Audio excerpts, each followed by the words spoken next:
What's good, y'all? It's your boy Ace Boogie, and you are tuned in to Radioactive Podcast. I got a special guest here with me today. Sir, please introduce yourself. Hey, this is Brian Paris. What's up? What's up? So, Mr. Brian, what is it that you do? For the folks that don't know, what is it that you do? I'm a realtor with Keller Williams, City View. Now, why did you choose Keller Williams? You know, when I first started in real estate, I looked for something that aligned to my guidelines and what things were important to me. Mm-hmm. And that win-win principle was something I really appreciate. I don't have to kill the other guy or get over, but as long as it wins for both the buyer and the seller, that's good enough for me. Now, I don't think you grew up, when I grow up, I want to be a realtor. So what got you, where did your road, where did it veer off to where it's like realtor, So do you know those people that just go look at houses all the time? Mm-hmm. Well, that was me. I would go to open houses. I'd go to model homes. We would just go look at houses on the weekends and stuff. And I was like, hey, this is pretty cool. And then... Wait, no. Why were you doing that? Like, it's just for the hell of it. Okay. Go ahead. Kill time. Mm-hmm. But then I was trying to figure out, why do I like this house? Why do these houses stand out? What drew me to those houses in the first place? And then I like helping people. That's just part of my DNA. Mm-hmm. So helping people, looking at houses, getting paid. That's why I'm here. Yeah. Okay. It's crazy because a lot of people think that, I'll just become a realtor and I'll make all this money.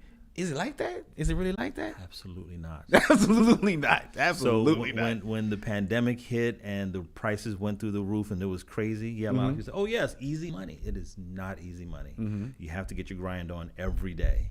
So a lot of the agents that got in 2020, 2021, put a house on the market, it sells in a day. Now is starting to realize, hey, this is serious work. This is no joke. And the ones that didn't prep for it, they're struggling right now, unfortunately. Mm-hmm. Now, back in 2008, it was like the market crash type of thing, Right? And that was the time to probably buy, huh? It's always a good time to buy, right? Uh-huh. So, I mean, do you envision that bubble popping here soon, and then everybody should? When do you think that time's going to come up where everybody should get in and start buying? So I get this question all the time that, the bubble's going to pop, but this is not a bubble that we're in. Okay. What is this? This is supply and demand. So Okay. let me kind of break it down a little bit. COVID happened and everybody had to be in the house, right? So whether you liked your house or not, you had to be there. Some people realize that, hey, I need a place to work from home. I've got 3 kids. I've got, I need a place for my own space. So that decreased the inventory, right? Buyers that finally were, when the interest rate went to 2.9%, buyers said, hey, 2.9%, let's go buy a home. Right. Sellers that said, hey, I can refinance to 2.9%. That took inventory out of the process. So we got increased buyers, decreased demand, increased supply, prices go up. That's what happened. So it is kind of stabilized right now. Interest rates went back up, so buyers were like, no, I can't afford to buy, or I'm not gonna buy. So the sellers that thought that, hey, this is back how it was back in the day, I'm gonna put my house at the top of the market, even though it may not be worth top of the market, they're sitting on the market a little longer.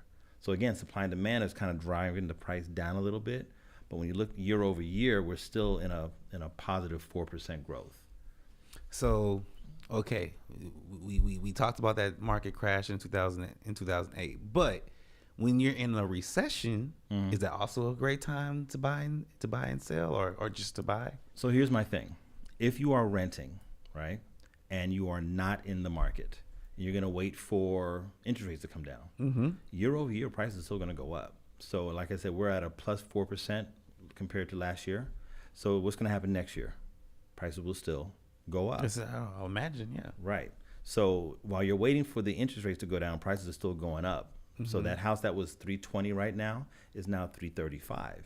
But the interest went down. But it costs more for the house. It costs more. Are you okay losing $15,000 in the process? But how much are you saving in the long run? Okay, so in the same time frame, right? If you are in the process, I'm going to buy this house and I'm going to suffer the pain of 6%.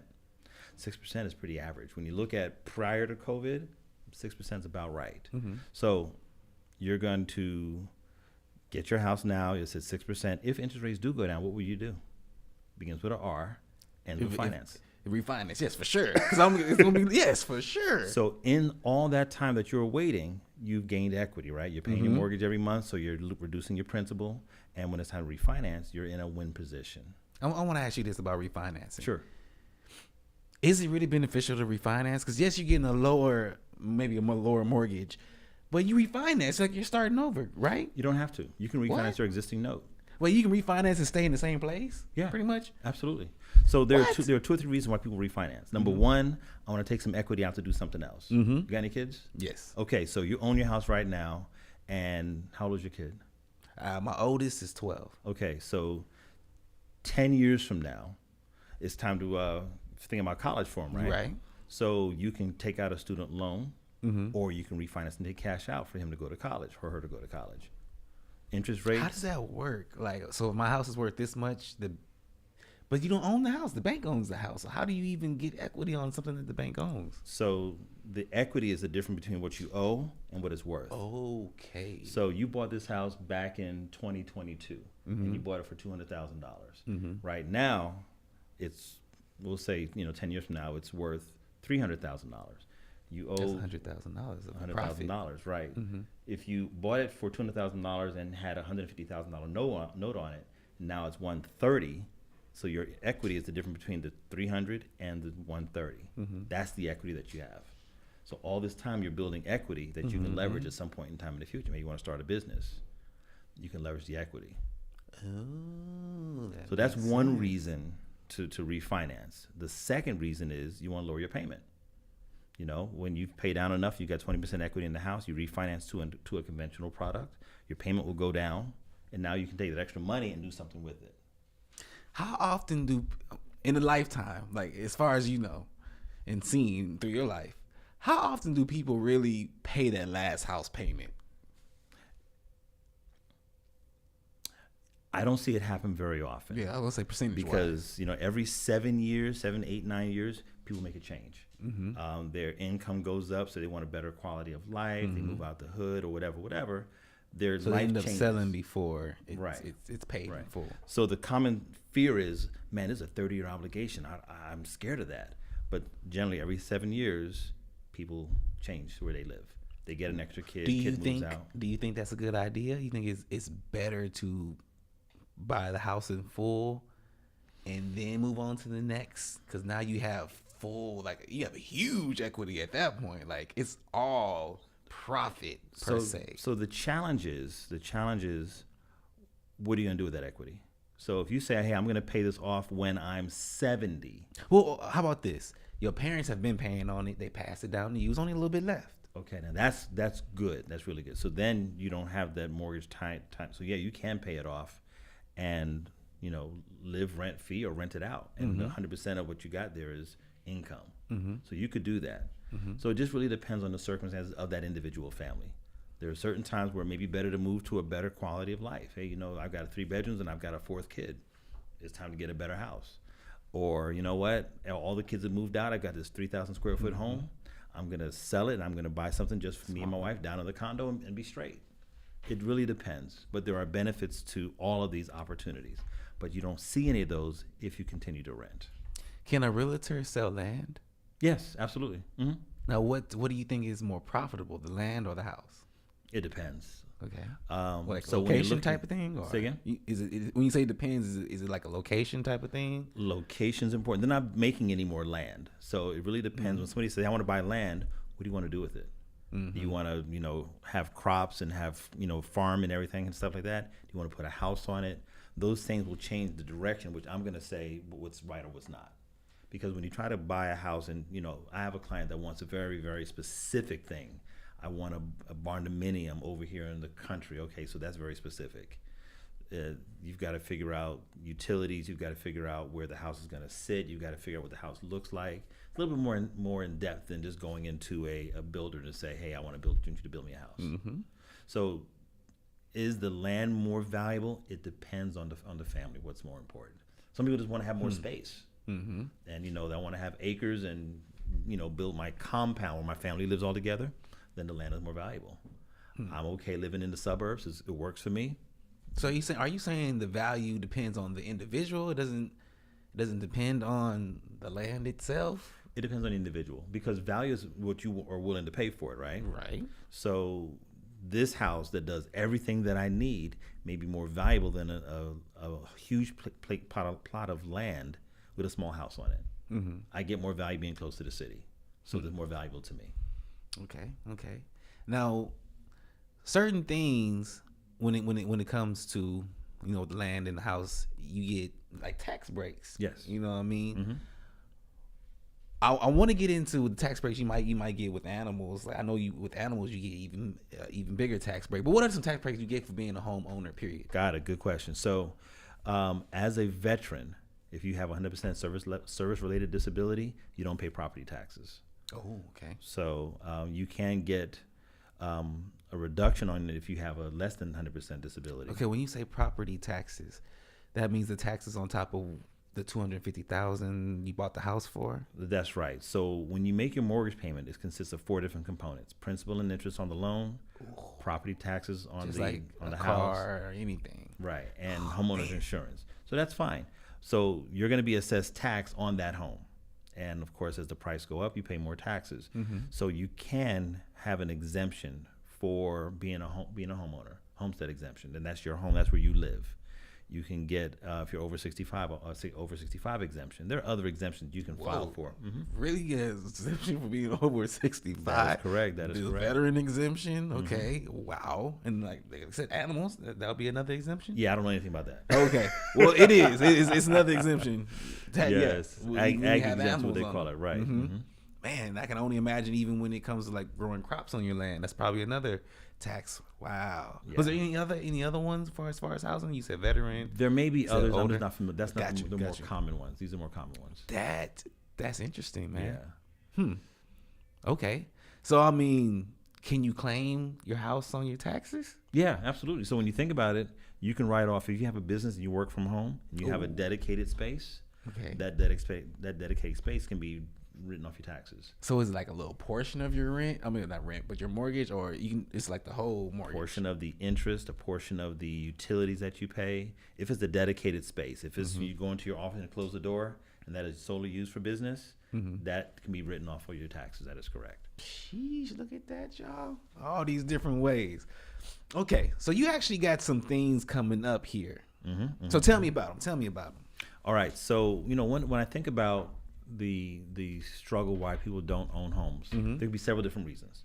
Number one, it could be my credit's not where it needs to be. Number two could be I don't have the down payment. But there are programs available to practically anybody for those to help with their down payment assistance, and that's what we're going to focus on this class coming up on the 25th, for example. We're going to talk about home ownership as well as down payment assistance. What is that called? It's called the mega home buying class. That's mega home buying class. Okay. It's this Saturday on the 25th from 11 to 1 at the Keller Williams office. And the benefit is that we're going to talk about the process from beginning to end, what you need to get into it, as well as down payment assistance, which programs are available to you, and what you need to qualify for them. So who all is going to be? I see you have 2 other. I don't know if I call them guest hosts. Yeah, so Venus Marshall, she's the president of Women's Council of SAREB. She'll be there facilitating as well. And Chris Mermea, she's the lender that can talk about the down payment assistance programs. And how this come about? Y'all was just thinking like, there's things that our people need, and what is the number 1 or 2 thing that hold people up? Credit's number 1. Money in the bank is number 2. Not having enough. We had spoke a little bit about credit the last time, but you had surprised me when you told me even you had like a 600 credit, you're still able to get yourself a home. That's so. Correct. Can we recap on that a little bit? Yeah, sure. So the guidelines for most of the government loans, FHA, VA, even conventional, they can go. I'm sorry, not conventional. FHA and VA go down to 580. 580. Now here's the thing. You're a higher risk, right? Right. So the hurdles or path to home ownership is a little more harder. You got a higher interest rate now? Higher interest rates, and you need to have more money in the bank. Yeah. Think about it like this. I'm going to loan you $200,000, and you have a 580 score. You got to bring something to the table. 10% down. You've got to show something that's going to make me want to take the risk on you. Now, of course, as you get higher up into the 640 range, and most lenders will be okay working with you. I'm going to ask you this, because this is something I think about. And I don't know if this is off topic or not, but okay, as black people, Do you think they'll give us a business loan first or give us this mortgage loan first? I think the path to homeownership is easier. Okay. Because there's less things for you to document, right? A business loan may be more challenging because you have to prove to me that you are able to support having a business, right? You may be a fantastic worker, but do you have the entrepreneurial spirit? Do you think that's the real reason though? I mean, because I've listened to people talk about this, and they're like, they'll be quick to give you student loans, and they'll be quick to give you a loan for your car. As you say, you can even get a house mortgage, Right. before you can get a business, something that's actually going to elevate you as an individual. I mean, what's your thoughts on just on that comment in general? So if I'm going to loan you $50,000 to open a business, I don't know who you are. I don't know whether you have the skill set to run a business. Correct. So that makes me a little more uncomfortable. So you have to provide more documentation as to how this is going to work. There are programs that can help you get business loans, absolutely, but you got to make sure you can take care of your personal credit before you get into business credit. Well, I mean, compared to a mortgage, that's double of that business loan. If you don't pay your mortgage, what happens? Oh, they taking that Right. foreclosure. So they can't take your business. What you're saying? Right, you run the business to the ground, so Okay. we have no collateral to pull from. So that's why it's easier getting a mortgage, because I can, take your house. I don't want to, but Yeah. I will if I have to. Okay. Now back to the what would you call it? It's a seminar. It's a seminar, yeah. Okay, yeah. So back to the seminar. So y'all say there's a need. We need to supply that need. Do you know of some of these programs off the top of your head? Absolutely. Okay. So there are 4 main programs that provide down payment assistance. There's TSHAC, Texas State Affordable Housing Corporation, TDHCA, Texas Department of Housing and Community Affairs. There's SETH, and there's the City HIP program. All of them will give anywhere between 4 and 6% towards your closing costs. Now, of course, free money is not necessarily free. So depending on the scenario, they'll either increase your interest rate or make it more difficult to get approved for it. But the programs are available. When you do get mortgage ready, then definitely talk to your lender about what's available to you and why this is a good opportunity. But what I find is that most people who have their own money bring it to the table, if they can. Now, what's the dates for this again? This is going to be this Saturday. March 25th from 11 to 1. And who would you say the demographic that definitely should be there and tuning in? Anybody that's renting right now needs to be there. You're right. Anybody. Okay. Now, this is a physical address or is this on the computer? It's a physical address. It's off of Vance Jackson in 1604. Okay. And is this cost? Free. Oh, look at Free. this. Shoot. It's a free event. Free event. That's It's a free event, people. So it only makes sense to show up and get this information. Right. Will y'all be helping people? Say so. I want to get a house. Right. And you're telling me all this information, but can I come to you afterwards and you actually help me do this? Yes, absolutely. That's the whole purpose of it. We can do the general, here's the high level, but for specific scenarios, Chris is going to be there. She can talk to you afterwards. Venus and I will be there to talk to you from the home buying perspective. So yes, absolutely. That's cool. Now, what is everybody's expertise? So Venus and I are realtors, and Chris is a lender. But we know people who do credit. We know people who do other things that's related to the real estate environment. So a lender is the person who's going to decide whether or not you get that loan for the mortgage. Who will help you get ready for that mortgage. So the lending process, you have the loan originator, who's going to be Chris. Then they've got the processor that makes the package look pretty for the underwriter, who makes the decision. So once we get the underwriter to make the decision, then everything else is easier from there. So how do you feel, and is there such thing as an international realtor? There are agents that I'm aware of that can sell land in other countries that don't have the same restrictions. Yes, that is correct. How do you go about, you may not know, but how do you even go about something like that? Do you think that's even lucrative? It can be. Now, think about it like this. I do know of one program where you can go and sell land and sell property in Costa Rica. So just traveling to Costa Rica on business. Yeah, that would be awesome, wouldn't it? That would be awesome. Right off your plane ticket, right off your stay, right off your meals. It's okay. So say for instance, you're able to sell anywhere in the United States, right? would places like Puerto Rico count? I mean, it's part of the U.S. I don't know whether Puerto Rico has it because it's like you said, it's part of the U.S. and your license, my license is limited to the state of Texas. Right. So, But if you're able to, if you get that, I don't know what would you call that license that you can sell all over the United States? you'd have to get licensed in each state. Oh my gosh, individually? Yeah. So I do know some people that have a license in Texas as well as in Virginia because they go back and forth. So that's So okay, how do you go about that? Like, if I want the all 50 states, I need to go to school in each state. Like, what do you mean? each state has different rules. So I'll give you a good example.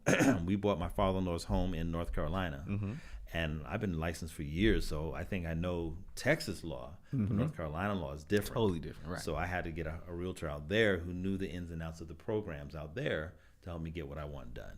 Okay, but say you wanted to, like, say, do all 50 states. You would have to go to schooling for each state. That's Get a correct. certificate for each state. The other challenge is what they call geographic competence. Okay. So I know San Antonio very well. Okay. But do I know the Dallas market? I don't. No, yeah. And the contracts are the same, but how they do business in Dallas is different. You know, I want to test that theory. Let's see how much you know San Antonio. Where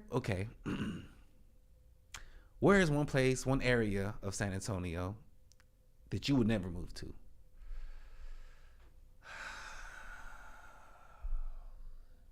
And then on the flip side, I want you to give me the best place in San Antonio you think that you would move to or you would recommend. So I'm going to be very broad on that conversation. Okay. I can see how it could be tricky because you might be selling to somebody in that area right now. Yes. So for me, downtown living is not where I want to be. Okay. Because, I don't have a place to park my car. I have the top down and everything. Right. So it may be more challenging. It's harder for parking and all these things. Oh, that could be a headache. So that may be less desirable for me. But someone may love downtown. Okay, perfect. That's fantastic. So that would be where maybe not so much. Or because I'm always in the city somewhere or somewhere in San Antonio, being far away from the major highways. So Why is that? It's further to drive. Less noise? Or further to drive. Being furthest away from the major highways. But yeah, it's further. Okay, yeah. Because if you're further away, then you can't just hop on and get to where you're going. Exactly. So where I live right now, the Alamo Ranch area is perfect. So you have access to everything. Brian, we want you to move out to Bandera, Texas. Now, Bandera, Texas is beautiful. Don't get me wrong. But for me to drive and show a client a house over in Converse, now we're looking at about an hour and a half drive. Yes. So, don't let it be traffic or something. Oh, my goodness. Right. So that's one place where it may be less desirable for me. But others who live in Bandera, Texas, no problem. Okay. On the flip side. My wife likes that area off of I-10, Crestabella. It's beautiful over there. Crestabella. I've never heard of it. So where's that? Northeast, northwest, off of I-10, outside 1604. Outside 1604. Yeah. Okay. Which areas have the best school districts? I did some research. I want to figure out where the best schools are because we want to, for those that are moving into San Antonio, if they have kids, that's one of the biggest things that drives them. Right. So NEISD, Northeast Independent School District, they have some of the best schools in the city. Really? Mm-hmm. Okay. Comal is also very highly rated. Bernie schools are very highly rated, and there are some schools in the north side Independent School, NISD, that are also very highly rated. I see. Now you have another event that will be coming up here soon as well. What was that one called? So I'm the president of SAREB. SAREB is the San Antonio Association of Real Estate Brokers. It's a nonprofit organization that's focused on Black home ownership. And in 2019, we put on a top 20 gala recognizing the top 20 African American realtors in San Antonio, and we're doing it again this year. So I'm really excited about getting that out. So your top 5 is Brian, because he spits hot fire. No, there are a lot of very, very, very well-rounded, very professional African-American realtors. And there's a gala for the Hispanic real estate professional. There's a gala for the Asian-American one, and we're doing ours as well. Recognizing the top 20 as well as the top 5 rising stars. The ones who've had their license for less than 2 years, because you figure in the first 2 years you're getting your feet wet. I think 80% of realtors don't make it past those 2 years. How would you get recognized in this gala? I've done a lot of research, so I'm going to send out an invitation. I'll reach out and verify their information with their broker. Yeah, how do you qualify? Just by sales volume. Sales Sales volume, volume gotcha. and number of transactions and whatever community input that you have as well. We want you to be able to give back to the community also. Got you. Yeah, you're a philanthropist, you know. Okay. It was something I was about to ask you. But now with this event though, is this dress to impress? How's this gonna work? So the theme is the Roaring 20s. Oh, It's going to be at the old San Francisco so Steakhouse. is this like the Great Gatsby type of? Okay. I like that though. I got to give credit to Kiati and Venus because they came up with the idea. Yeah. It's going to be at the old San Francisco Steakhouse, which has that 20-ish Look, theme. So they had the swing. So I was like, cool, let's do it. And who all you working with this event? Kiati Kokilian, she does event planning. She's fantastic. I got to give her credit for that. Now you said the Sabif. What is it? Sayreb. Sayreb. SAAREB. What is that? Like what do they do for the community, or what do they do? What are they known for? So Sayreb, we do two different things. We want to make sure that our members are the sharpest tool in the tool shed. Okay. We want to make sure that our Reels for members are well educated, well versed in anything real estate related. So is there like a coalition for realtors or something like that? Networking opportunities, yeah. Okay. And not just realtors, but also lenders and title and home warranty and inspectors and plumbers. Anybody who's in the real estate world, they're welcome to join. Would a pool business be considered? in the Absolutely, room? yes. Pool business, yes. What kind of Okay. pool business do you have? Yes, turnaround pool service, guys. If you need any type of anything done as far as your pool goes, I am your guy. All right. So anything because the goal is we want to make sure that we have a good network of people. That if I need somebody to come clean the pool, I know who to call. Yeah. If I need somebody to have plumbers, I know who to call. So that networking and that building of relationships and trust is important in the business. Can you tell me a time where networking saved you in a sense? Oh, I can tell you that right now. So one of my lenders, Chris, right? I can go to Chris for practically anything. So if I have a deal that's on the fence, I can go to her and say, hey, help me out with this. Another person is Gwen Derry.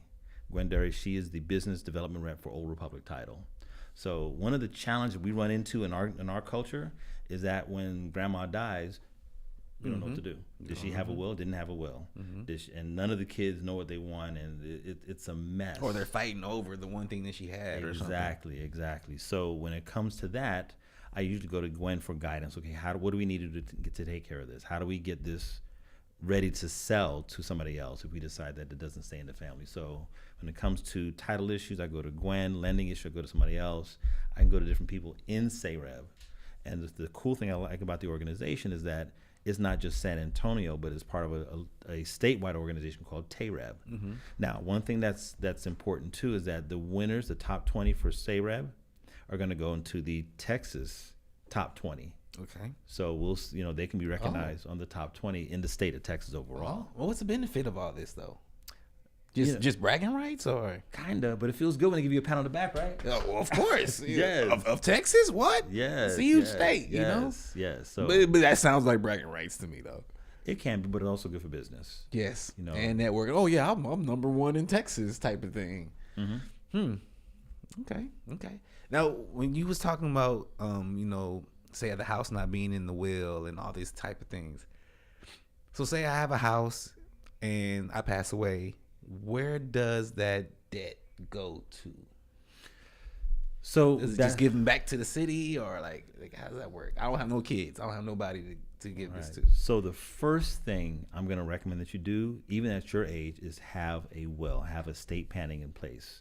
So when you die, it goes to your cousin, goes to your aunt, it goes to somebody. And there are things that you can do so that when you pass away, it automatically goes to that person, without having to go through probate. What happens to a house that they don't have that?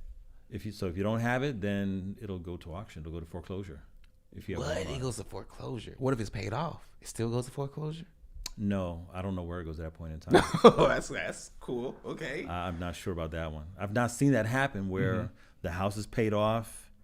If I were to think this one through for a minute, if the house is paid off, But no one to claim it. and there are no heirs, and is it in disrepair or is it still in a good shape? Let's just say it's in good shape.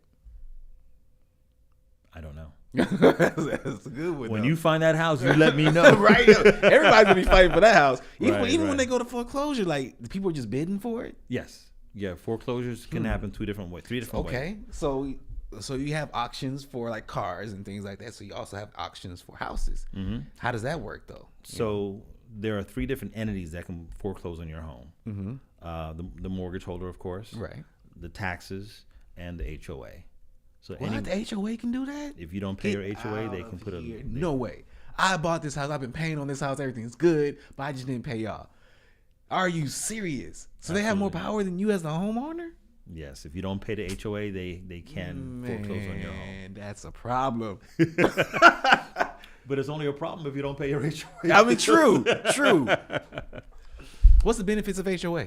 So the benefit of the HOA is to make sure that everybody lives, cohesively. So Okay. you live in a community and you live next to me, and I want to paint my house bright pink. Mm-hmm. What does that do to your house values?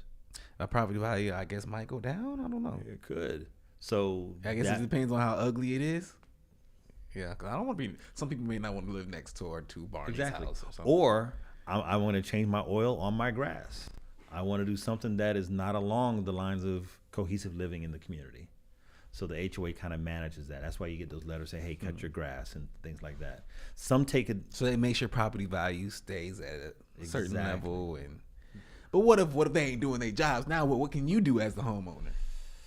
If the HOA is It's not doing their jobs. They're not finding people. They're not doing their jobs. then Is there a flip side? Can I snatch something from the HOA now? what I would do then is be part of the board, Okay. and then there you can kind of manage it from there. Well, yeah. You're an inside man at that point. You're the one to blame in a sense. right. I mean, okay, but as a resident, if you have a problem with your HOA, what can you do though? What can you do? You just Get involved. get involved. Get involved. To make the difference. Make the difference. That's correct. 100%. To Don't be on the sidelines complaining. Do something about it. do something about it. Mm-hmm. In other words, what you're saying is you can't do jack squat about it. If you don't get involved, then you can't. Well, think about government, right? You can complain. You True. can complain about how the government's not doing anything, but I'm sitting on the sidelines. I'm not getting involved. Do you vote people in for HOA? Yeah, you can. Yeah, you can run for certain positions, officer, and do what you need to do. Mm-hmm. But it's really the same thing, like I said, in government. We complain about these, but we're not voting, and we get mad when somebody gets elected and doesn't have the same mindset as we do, but we're not getting involved. Get involved. That is true. That is true. Okay. So, where do you? I'm gonna ask this. See, I want to ask this. Where are the most profitable houses? The house that Where had the are highest they? value. Mm-hmm. Okay, so Crestabella is one area that has the highest values. Over in the Dominion area, over in Alamo Heights area, Okay. those are Terrell Hills. Those are high dollar properties. So those. Okay. So I mean, if you find a house over there, you get to sell. You jumping on that ASAP. Like, oh, let's do it. And how much does a realtor get when you sell a The house? realtor usually gets 3%, but everything's negotiable. So sometimes it's 2.5, sometimes it's 2. But one thing that's important for me is that whatever my client is, I got to take care of them. So I'm jumping on all of them. But of course, the ones that have the highest value, it feels good when you get a nice little piece of change at the end. Okay. So you're a married man, correct? Yep. Do you think I may have asked this question before, but do you think that you should give your all before marriage, or you should give your all afterwards? Tell me more. I don't understand the question. So I mean, in general, giving your all, like, there's things that some people probably wouldn't do prior to marriage that they would do after marriage. What I'm saying is, should there be such thing as that? Yeah, I think there is a difference in what you do prior to and after marriage. So, for Okay. example, I don't think it's a good idea to be on a house with your girlfriend. True. Okay. Okay. Things may work out and things may not work out. Then you've got this, situation where you live, it's my house, and then it becomes kind of ugly. So Okay. there are definitely certain things that work much better being married as compared to being single, or being attached, or being in a situation. Yeah. Oh, a situation. Situationship. Yeah. They say the hardest part of a relationship is staying in love. Do you agree? It's work. Yeah. It's work. Yeah, yeah. When you get married, you're gonna see all of that person, right? Yeah. So from the gray hair to the crusty feet, you've got to be able to love all of that. Okay. Some would say though that it's easy to love, to have that love, and it's easy to stay in love, but it's harder to stay in like. I can love you and I like you very quick, So in reality, I've been married 10 years. So there are times where I love the hell out of my wife. Right. And there are times where she don't like me. Right, but it's always, but the love is consistent, but Right. the like is what's changing though. But then you got to remember, you got to focus back on the things that make you love her in the first place. So you can be mad at her for something, but then she'll do something like, oh man, Yeah. This is the reason why I love you. this is the reason why. Exactly. What are some of the reasons why you love your wife?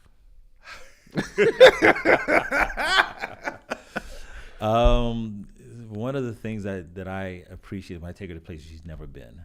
Okay. Going to Florida and she's never been to Florida, or going, what do we do?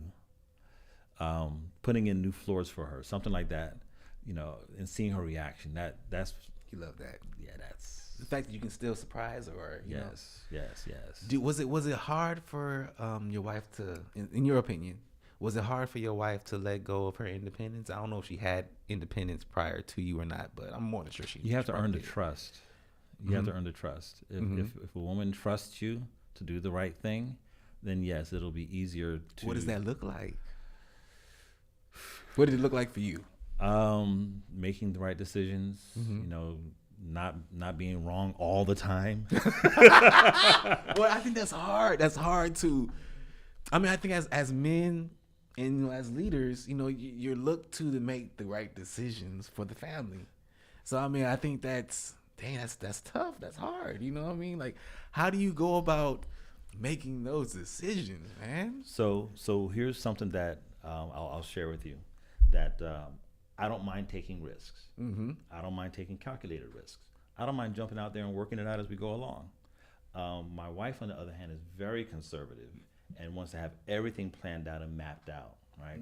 So sometimes that can be a challenge. I'm like, Right. baby, let's do this. Yeah, let's yeah. do this. It's gonna be fun. It's gonna be fun. Yes, She's like, yes. But wait, what about this? What about this? I'm like, well, shit, I never thought about that. Right. So being impulsive can be a problem sometimes. Right. So sometimes I help her fly.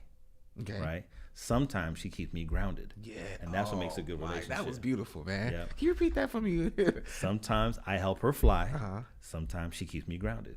Wow. Because a lot of times, like you said, I jump out impulsively. There are certain things I didn't think about. But when she brings that question up, I'm like, it's going to be all right. But no, yeah, let me write that one. She was kind of right. Yeah. Does it kind of hurt your soul or your pride when she's right sometimes? No. You Never? know why? Because in the end, we win. We win, right. Whether she's right or I'm right, we win. So at first it's like, dang, she was right. But dang, she was right. Okay. Right. Just absorb it and we win. I think with different men, this answer is different. What is as a man, what is a leader to you? You have daughters, correct? Yes. What do you want their husbands to? That's a good one. So, I want to be able to set the example. I want to be able to be okay jumping in and doing the things that I'm saying that they should do. So when it comes to being a leader, being able to listen to advice and feedback, implement it, still making the decision, but getting feedback from everybody. Sometimes it's okay to be wrong. Sometimes it's okay to say, okay, babes, let's try this and see how it goes. And like I said, it's about trust, right? Right. You know, sometimes I'll be in the driver's seat. Sometimes she's in the driver's seat. Mm-hmm. You know, when it comes to certain things, and you know, I trust her judgment way more than I trust my own judgment. Yes, man, and you know that's a tough balance because It can be. You can't. I can't, you know, like I don't want to say depend too much on her because then now it will turn into a lack of trust for me. If I have to do everything, then what do I have? What I need you for? Yeah. So I mean, I think that's unique, man. It's balance. It's balance. That's why that's the next thing I wanted to get on. The balance of, as being a man, of masculinity and femininity inside of a man.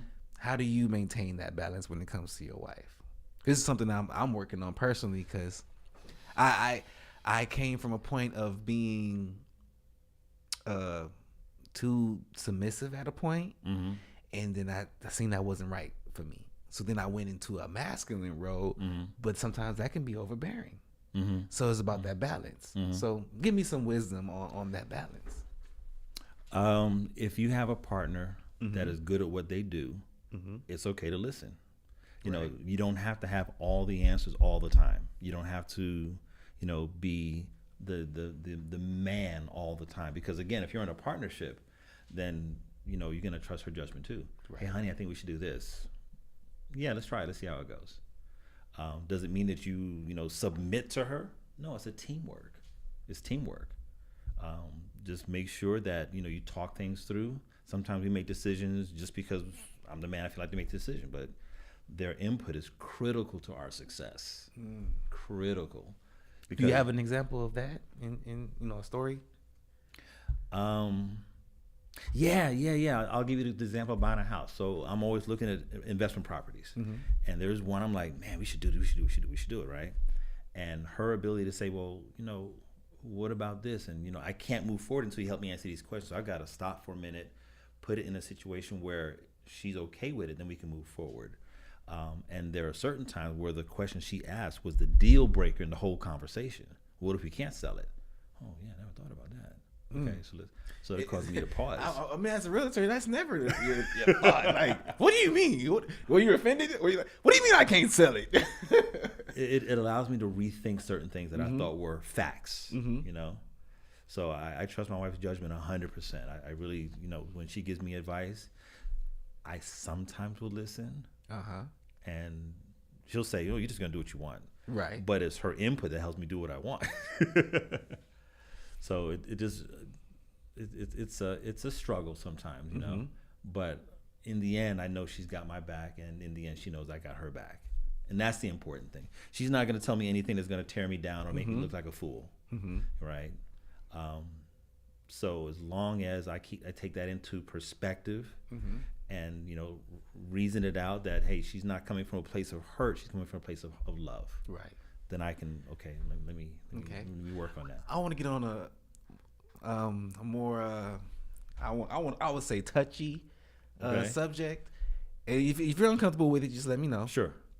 When it comes to sex in the marriage, is it ever okay to deny the partner? Or not be in the mood per se without explanation.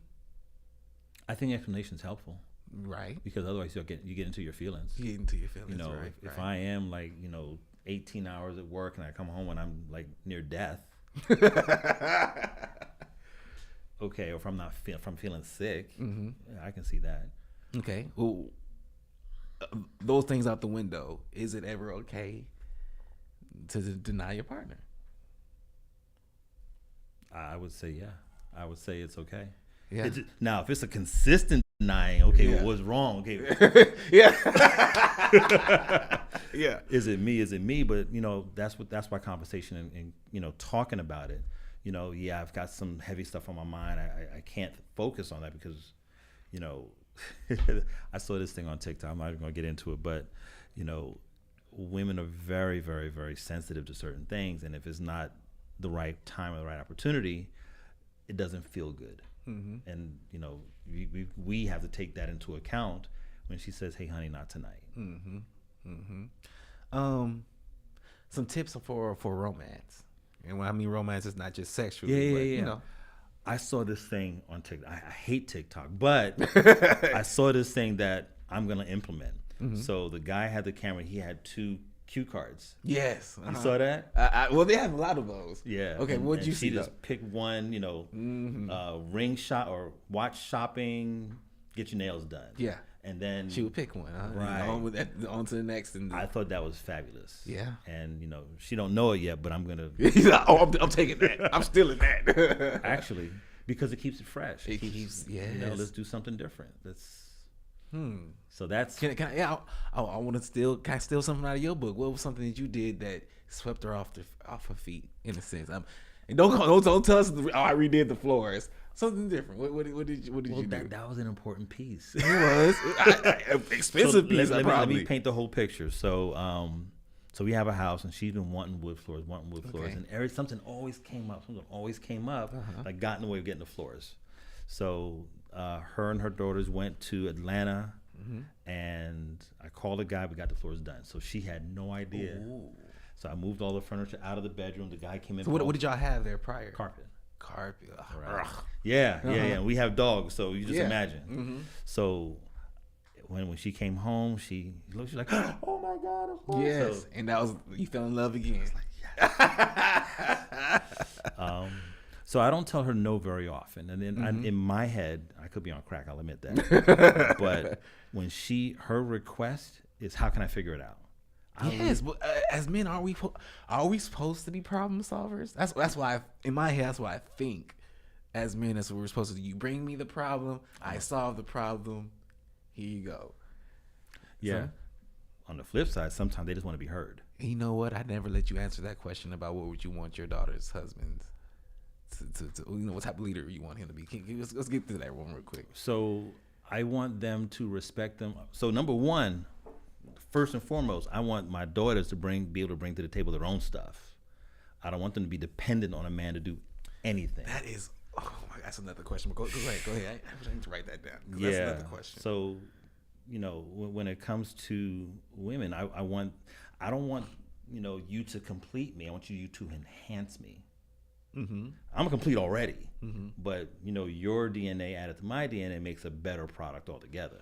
Mm-hmm. So enhancing is what I want to see. So I want my daughters to be able to be self-sufficient. They've got money in the bank. They've got a great job. They know how to take care of themselves. They lived on their own. They've traveled. They've done all these things by themselves. Mm-hmm. And then when they meet this guy that compliments them like this, Mm-hmm. that's a good relationship. Mm.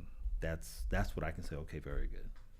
Do you believe in traditional things and traditional roles? It'll vary.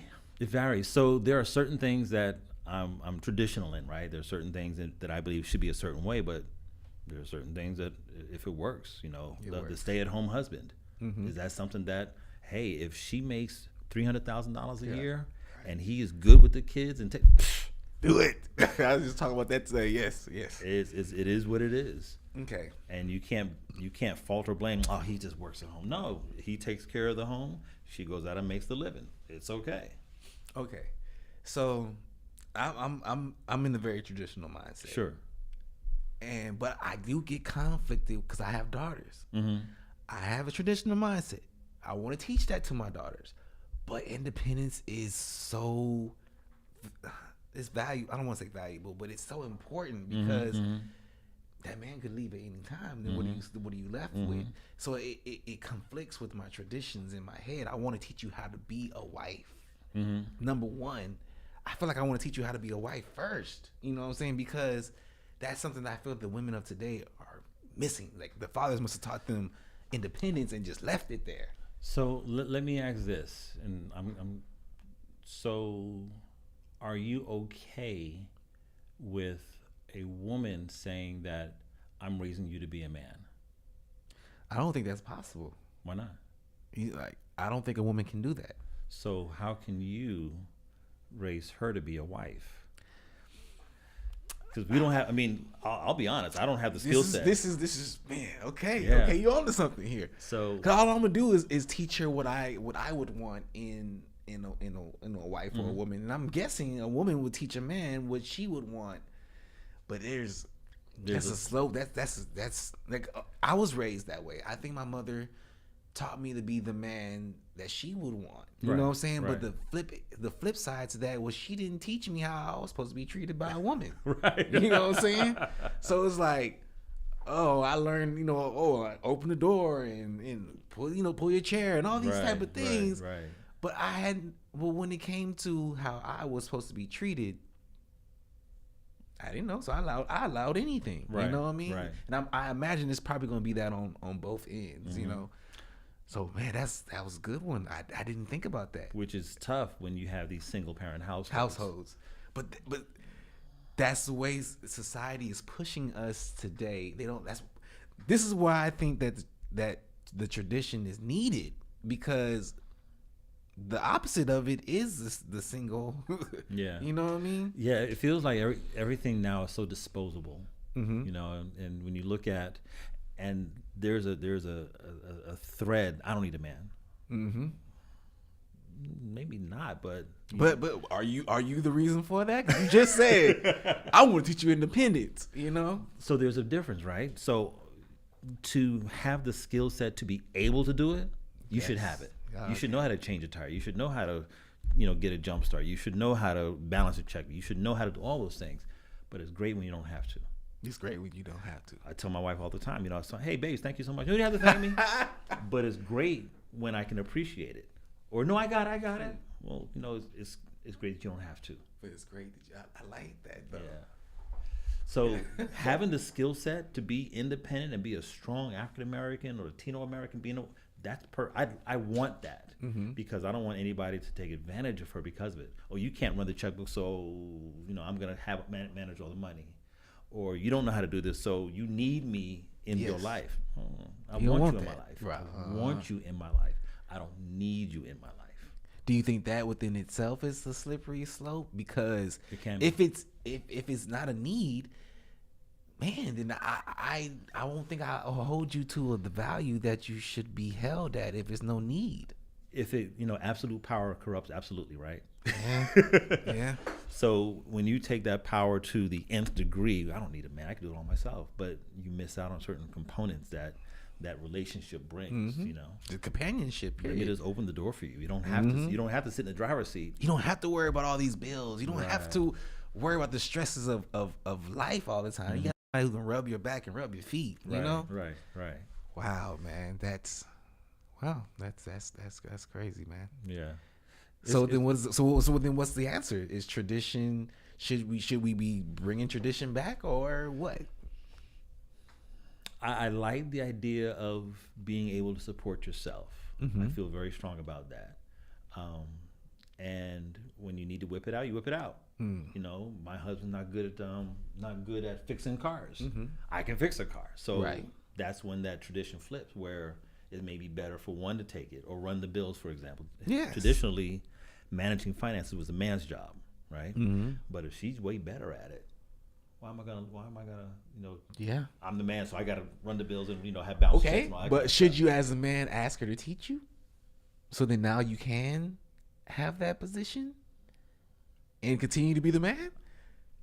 Or should, like you said, or should you just let her handle it and you have your strong suits, she has her strong suits? I think so I'll give you a good example, right? I shop like a man. I go in. You know 5 exactly what minutes, you want, I'm and you 5 out of minutes, there. I'm out, right? But so I spend less money than she does because I don't shop a lot. But when I do, I spend a lot of money. Right. She will shop periodically. She's way better at shopping than I am. Way better. So should I ask her to teach me? I don't know. I'm not sure. But when you say shopping, are you talking about shopping for you or shopping for herself? Because we know women's clothings are a lot cheaper. I know, right? They are a lot. They are. You know what I mean? She can get Yeah. this for $5. This, and Yeah. put it together. It's an amazing outfit. But yeah, you know what I mean? But even groceries. So she will, buy things on a budget. She'll go here. I'm just, hey, I want that. I get up there. Yep. That's crazy. So circling back to your question, should I ask her to teach me?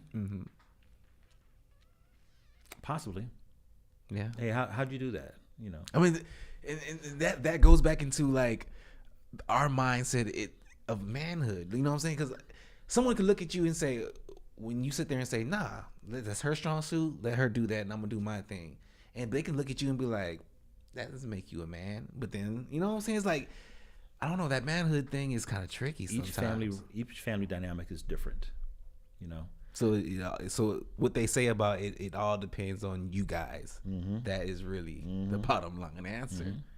If she were to say, you know, babes, I'm struggling with this, I need your help, tell me what I got to do. But if she's okay and she likes doing it, she likes doing pottery. Yard work. I don't like yard work. Right. But hey, honey, can you move this pot? I'm there. Yeah. Help me dig this hole. Okay, I'm there. But you gonna let it happen though, yeah. I'm gonna let that happen over there. Does that include cutting the grass? We pay somebody to cut the grass. So Okay, here's what I learned, right? So this was one of those things that the man cuts the grass, Right. But I can be out here cutting grass, or I can be here selling houses. Where can I use leverage to get both things done? So I don't mind paying somebody $50 to cut the grass, so I can go out and sell a house. Speaking of that, I was watching Cedric has a show. I think BET Plus or something. I don't know, but Cedric the Entertainer has a show, and he tells his wife, his wife wants the house painted, so he tells his wife, here's the money, find somebody to do our house for a decent price. Right. You know, so he tells his wife. He don't want to do it. He tells his wife, find somebody to do it. She finds the neighbor. The neighbor he loves painting. You know what I'm saying? So the neighbor's like, okay, I'll do it for free. I love you guys. I'll do it for free. He's out there painting. Cedric the Entertainer comes outside. He's like, Bob, what are you doing? Why are you painting my house? Well, your wife said, yada, yada, yada. And he's like, he felt it was against his pride because another man was doing what he should have been doing. I run into that a lot. You know what I'm saying? Like, why do we think like that? Because tradition, you know, you don't let another man come in and do stuff you're supposed to be able to do. You're supposed to be doing right. I fought it a long time. No, I cut the grass. I'm cutting the grass. But it was killing me because I wouldn't have time to cut the grass. So I had to finally say, okay, you know, that doesn't define me as a man. It defines, you know, the house. Yeah, but if she would have paid probably even if she would have paid him, he might have been okay with it. But the fact that he was doing it for free just made him feel some type of way. But it's crazy that she could have went out and found somebody to do it and he wouldn't have had no issues. Right. But because it was his friend or, you know what I'm saying? That's something. What he said was, it makes me feel like I owe you and I don't want to have to owe you as a man. But I just find that's just so weird. You know what I mean? When I look at us, like, that's so weird. But I understand it. Yeah, you know I get it too. Because we want to put cameras out front or whatever. And part of me's like, nah, I got that. I can do it. But I'm out here doing a podcast at 8 o'clock at night. Yeah. And who's putting up the lights? Okay, so there are certain things that we got to say, okay, Brian, you're tripping. Let it go. Let it go. It doesn't change how she feels about you. Doesn't feel that you're less of a man. The guy's not going to talk about you. But I had to go put lights up in Brian's house. What's wrong with him? Yeah. So some of those problems are it's here. internal. You Is know? that insecurity? Yes, absolutely. Is it? 100%. So some of your pride could be insecurity. Pride is mingled and twisted within each other. I didn't know that was possible. Oh, it was absolutely possible. I thought it was one or the other. Whoa. So if you dive a little deeper, so you are upset that somebody else is cutting your grass. Why? You should be, because I should be doing it. So why didn't you do it? So are you feeling some kind of way that somebody else is cutting your grass? You should be doing it. So you're insecure that you're not man enough to cut your own grass. Yep, that's it. Okay. Whoa. It's true. So, but it's so stupid. It is. But it's one of those things that's part of our DNA. It's just one of those things. So we have to be mature enough to say, okay, I'm going to leverage my time. Wow. Wow, maturity. Yep. I didn't think that had anything to do with it either, but it makes sense. It is, yeah. Holy. So once you, I feel once you shed what a man should be according to these standards, right? Okay. Those standards, whoever. It's an unwritten rule, though. Exactly, it is. But once you're okay with who you are and why you are and how you got here, things are a lot easier. How do you get to that point? You have to be okay with yourself. You have to be okay with it. I thought you were going to say something like you got to live life. But you got to be okay with it.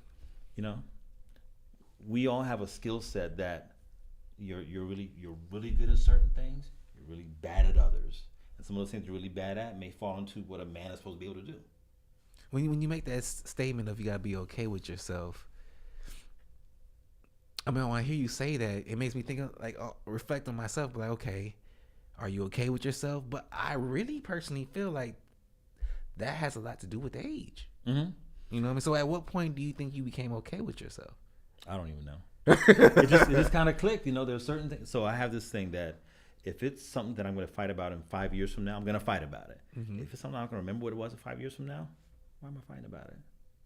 Why am I stressing about it? Mm-hmm. And that's being 55 or 56 rather. That, you know, there's certain things that are very important, then you do what you got to do. And things that aren't very important, like stepping on my shoes. Remember back in the days when you stepped on your shoes ready to fight? Yes, it was a problem. yeah.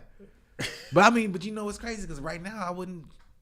Exactly. You know what I mean? But back then, in college days, that was a problem. But So now it's not a problem. at what age did you let go of somebody stepping on your shoes? And being disrespectful? I couldn't tell you. When But it it just happened. Yep. Oh, wow. When it happens, it happens. Are you a counselor? What's going on here? As a realtor, that's part of my thing. Sometimes I'm a counselor. Yes. Yeah. Hey, last question here. Sure. Godlin, do you have that TikTok pulled up? Comfortable with women being called hoes and bitches by the hip hop artists? Well, actually, I'm going to answer a slightly different question because I don't think the women on this panel should be relegated only to women's issues, and it would be the second gender-based question.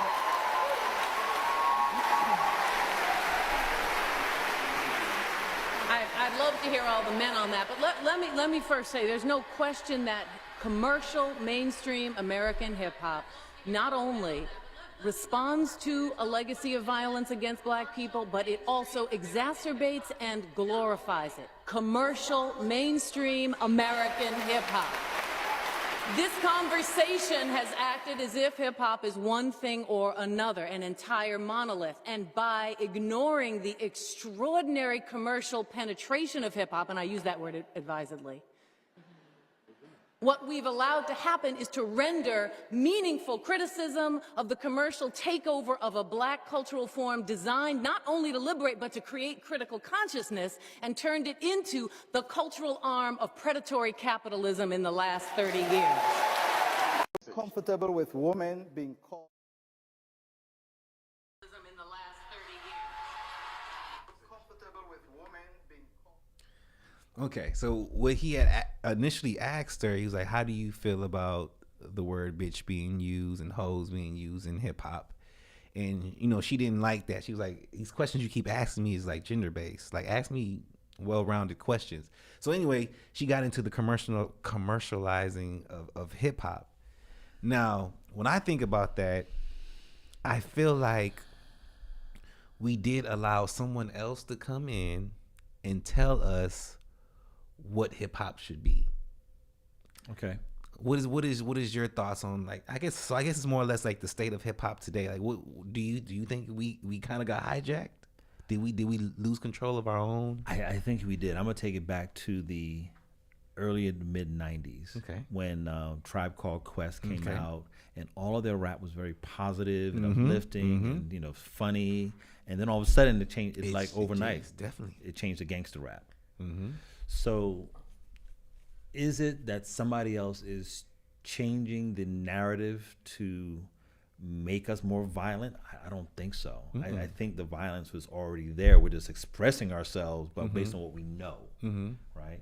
I think there were situations where we were trying to come up with positivity, and that may have changed. But this was back in the, like I said, 90s hip hop back in New York. So, you know, nowadays I don't listen to that much rap, but I don't know if it influences what I do and who I am. You know, because I don't mind putting on a rap song. You know, Mama said knock you out, but I'm not gonna try to hit somebody. LL. Yeah. You know, and like I said, I guess the reason why I feel that way is because, again, like, I feel like, again, someone else is controlling it, and they're saying this is what's profitable. This is what's profitable. Yeah, You know what I'm saying? And that, instead of us saying what is profitable, you know what I mean? That's why I feel like we did lose hip hop in a sense. So this is gonna be naive of me. Okay. Right. So how do we as a people dictate what's profitable? As a people, I think we would we would have stuck with what was positive for us as a people, and we would have said this and bought that. You know, showed the obvious. Second part, and bought that. And bought that. Yeah. Yeah. So when R. Kelly did all his Buck Wild stuff, what happened to R. Kelly music? It fell off the face of the earth. Yeah. Yeah. So we stopped listening to it. We stopped buying As a it. collective, we came together. So But I don't know. Did that have a lot to do with media as well? Was that some type of influence? I'm sure it was. But when you think about the dollars being spent, who's spending the dollar? We were, but we were influenced to spend our money in certain places. So, How do we get stronger than that? And again, this is probably me being naive, but you know, I don't know. Do we turn off the TV? Do we turn off the radio? I don't. But then again, how do you get exposure to the music? But I don't know. What comes first, the chicken or the egg with that? You know, like, I think that we have more control than we realize. You have those that are hunters, and then those that are gatherers, and those that will go along with what society says is okay, and then those that will push against it. When we decide Black Lives Matter, when we decide that's enough, that's enough. And it gets the light that it needs, and change happens when that happens. We always talk about people that always fall into the same situation, and you're just like, well, what's wrong with you? What's wrong with you? They're not ready to change. And when they get ready to change happens. I have a friend of mine that was on drugs and just wasn't willing to help himself, just not doing anything to help himself. And when you hit rock bottom, then you'll change. Yep. When you get tired of it, then change will happen. So when we get tired of it, when we get tired of told them this is how we should be and this is how we should act and this is what the stereotype is, change will happen. Change will happen. Man, boy, it's great. Now that's a great way to end it right there. I heard that. Can we get your social medias real quick before we go? Sure. Facebook, Instagram is BM Paris 1. Facebook is Brian Paris. What else is there? Phone number, I don't know. Email. 210-445-8963. Email bmparis@hotmail.com.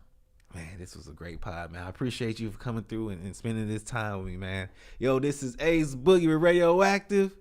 Peace. All right.